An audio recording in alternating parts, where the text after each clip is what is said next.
انسان تنہائی افورڈ نہیں کر سکتا. کوئی بھی انسان ہو وہ دوسرے اپنے جیسے انسانوں میں زندہ رہتا ہے اور وہیں پہ وہ خوش رہتا ہے، مطمئن رہتا ہے.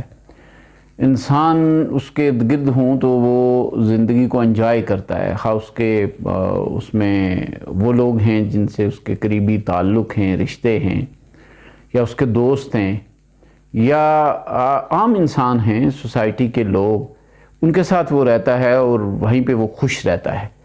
اب اگر یہ بات نہ کسی ایسے انسان کو جسے کبھی کہیں قید تنہائی کاٹنا اس میں سے گزرا ہو، یا جیسے ہم سٹوریز میں پڑھتے ہیں کہ ایک انسان جو ہے نا وہ رابنسن کروزو کی کہانی میں پڑھتے ہیں کہ وہ کسی جزیرے میں اکیلا رہ گیا، تو اس کہانی کو پڑھتے ہوئے بھی احساس ہوتا ہے کہ انسان کبھی اکیلا بھی رہ سکتا ہے. بہت مشکل ہے انسان کے لیے، انسان تو انسانوں ہی میں خوش رہتا ہے.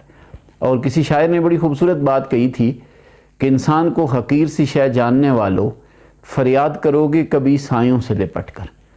اب جو دوسرے انسان یہ بھی ایک بڑی حقیقت ہے کہ جو دوسرے انسان اس کے ساتھ رہتے ہیں، زندگی بسر کرتے ہیں، ان میں اس کے مزاج کے برعکس بہت سی باتیں، اس کے خلاف بہت سی باتیں ہو سکتی ہیں جو اسے پسند نہیں ہوتی. کبھی بھی انسانوں کا مزاج ایک جیسا نہیں ہوتا. فطرت نے اپنی تخلیق میں تنوع رکھا ہے، رنگا رنگی رکھی ہے. کسی کو ایک چیز پسند ہے تو کسی کو دوسری پسند ہے، کسی کے مزاج میں ایک بات ہے تو کسی کے ہاں دوسری ہے. اس میں اچھی یا بری عادات یا اچھے یا برے رویوں کی بات نہیں کر رہا، یعنی فرق کی بات کر رہا ہوں. اچھا بھی ہو سکتا ہے، برا بھی ہو سکتا ہے، غلط درست کی بحث یہاں پہ نہیں ہے. لیکن جو لوگ آپ کے قریب اگر آپ سے مختلف ہیں، کوئی آدمی مطالعہ زیادہ پسند کرتا ہے تو کسی آدمی کو اس سے تھوڑی سی چڑ ہوتی ہے.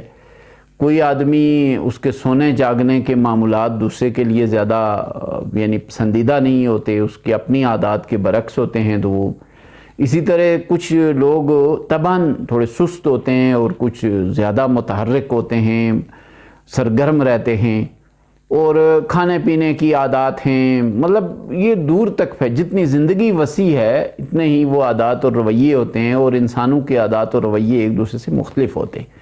اب اگر انسان دوسرے انسانوں کے ساتھ رہنا چاہتا ہے اور وہ اس یعنی کمپنی کی نعمت کو انجوائے کرنا چاہتا ہے تو ڈیفینیٹلی اس کو قربانی دینا ہوگی.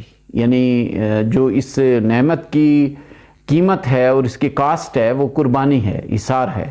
دوسروں کے رویوں کو برداشت کرنا ہے، اور برداشت ہی کے ذریعے وہ دوسرے انسانوں کے بیچ میں رہ سکتا ہے. اگر وہ ہر ایک کے اوپر اعتراض جھڑے گا، ہر ایک کی بات کو غلط کہے گا، تنقید کرے گا، اسے برداشت نہیں کر پائے گا، تو وہ آہستہ آہستہ تنہائی کا شکار ہونا شروع ہو جائے گا. مطلب جو دور کے لوگ ہوں گے وہ تو چھوڑ ہی جائیں گے، جو دوست ہوں گے وہ بھی شاید بہت دور تک نہ نبھا سکیں، اور جو رشتہ دار ہوں گے، خونی رشتے ہیں، قریبی لوگ ہیں، وہ بھی بس ایک حد تک تعلق رکھیں گے. کمپنی میں بیٹھنا، اس کے ساتھ رہنا، اس کے ساتھ وقت گزارنا وہ پسند نہیں کریں گے. اس کے برعکس جو لوگ دوسروں کو برداشت کرتے ہیں اور ان کی باتوں کو اس کے اوپر اعتراض نہیں کرتے، اس پر تنقید نہیں کرتے، ان کو برداشت کر لیتے ہیں کہ یہ اسی طرح ہوتا ہے، وہ سمجھتے ہیں کہ زندگی تو اسی تنوع سے عبارت ہے، تو وہ دوسروں کے ساتھ پھر کمپنی انجوائے کرتے ہیں، دوسروں کے ساتھ دیر تک اور دور تک اچھا تعلق رکھ سکتے ہیں، اور پھر ان کو یہ نعمت نصیب رہتی ہے کہ وہ انسانوں کے بیچ میں رہ سکتے ہیں.